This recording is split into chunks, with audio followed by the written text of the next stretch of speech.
গ্রামে এই শাকগুলো টাকা দিয়ে কেনা লাগে না, সবজি ক্ষেতগুলোতে প্রচুর পরিমাণে হয়ে থাকে, আর শহরে সবকিছুই কিনে খেতে হয়। হ্যালো ভিউয়ার্স, আসসালামু আলাইকুম। কেমন আছেন সবাই? আমি আলহামদুলিল্লাহ ভালো আছি। দীর্ঘ অনেক দিন পর হঠাৎ করে বাজারে এই শাকগুলো আমার বর পেয়েছে, আর পাওয়া মাত্রই কিনে নিয়ে চলে এসেছে। গ্রামে এই শাকগুলো আগাছার মতো সবজি খেতে প্রচুর পরিমাণে হয়ে থাকে, আর এই শাকগুলো কিন্তু অসম্ভব টেস্টি। এই শাকটা খেতে টক লাগে। এই শাকটা বাজারে পেয়ে আমার বর তো মহা খুশি, কারণ আমার বর জানে এই শাকটা আমার খুব পছন্দের। বাসায় নিয়ে আসলে আমি অনেকটা খুশি হয়ে যাব। সত্যি বাসায় নিয়ে আসলে আমি অনেকটা খুশি হয়ে গেছি। ছোটবেলায় এই শাকগুলো অনেক খেয়েছি। টক খাবারগুলো আমার একটু বেশিই ভালো লাগে, আর এই শাকটা যেহেতু টক লাগে এই জন্য এই শাকটা আমার কাছে বেশি প্রিয়। যাই হোক, শাকটা আমি সুন্দরভাবে কেটে নিয়েছি। আমি শাকটার গোড়ার ডাঁটাগুলো বাদ দিয়ে দিয়েছি, আগার দিকে নরম ডাঁটা আর পাতাগুলোই নিয়ে নিয়েছি। এই শাকটা কুচি কুচি করে না কাটলেও হয়, টক তো সহজেই গলে যায়। শাকগুলো আমি সুন্দরভাবে ধুয়ে নিচ্ছি। শাকে একটু ময়লা মাটি বেশিই থাকে। শাকটা আমি পানি ঝরাতে রেখে দিয়েছি।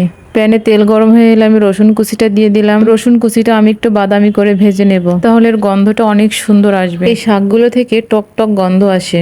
এবার দিয়ে দেবো পেঁয়াজ কুচি। পেঁয়াজ কুচিগুলো একটু বেশি করেই দিব। পেঁয়াজগুলো একটু ভালো করে ভেজে নেব।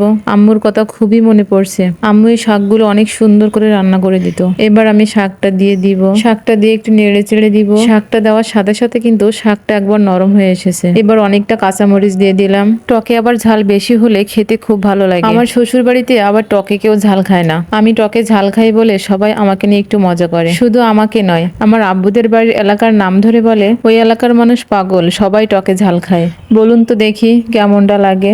পাগলকে আমরা নাকি ওরাই? টকের সাথে একদিন ঝালটা দিয়ে খেয়ে দেখলেই তো পারে কেমনটা লাগে, ভালো লাগে কি খারাপ লাগে। পাগলেরা খায় না ভালো মানুষেরা খায়? প্রায় সময় আমার শ্বশুর বাড়ির লোকেরা আমাকে এই বিষয়টা নিয়ে হাসি ঠাট্টা করে, মানে সবাই আমার সাথে একটু মজা করে আর কি। তো ফাইনালি আমার শাকটা রান্না করা শেষ হয়ে গেছে। কালারটা কিন্তু অনেক সুন্দর এসেছে। আমি তো আর লোভ সামলাতেই পারছি না, অলরেডি আমি খাওয়ার জন্য প্রস্তুত। খুবই লোভনীয় একটি খাবার, দেরি তো করাই যাবে না। তো বন্ধুরা, আমার রান্নাটা কেমন হয়েছে অবশ্যই কমেন্ট করে জানাবেন। সবাই অনেক অনেক বেশি ভালো থাকবেন, সুস্থ থাকবেন। পরবর্তী ভিডিও দেখার আমন্ত্রণ জানিয়ে এখানেই বিদায় নিচ্ছি। আল্লাহ হাফেজ।